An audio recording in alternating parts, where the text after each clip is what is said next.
excited, everybody, because I am going to be talking about in my next article for Style Method NYC how to create outfits from your closet, here's the kicker, without shopping. That's right. I do it all the time. I call it a restyling session, and it's to bring new life to your wardrobe by pairing it together in new, fun, and inventive ways. It's a simple equation, and I go into way more detail in the article, but here's the basics.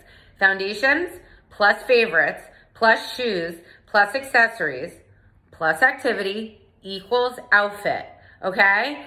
Through that 6-part equation, you're gonna end up with look after look after look, but you're also going to end up with a small capsule shopping list, because as you're doing this activity, you start to see the holes in your wardrobe. You start to go grabbing for the same thing over and over, and it isn't there.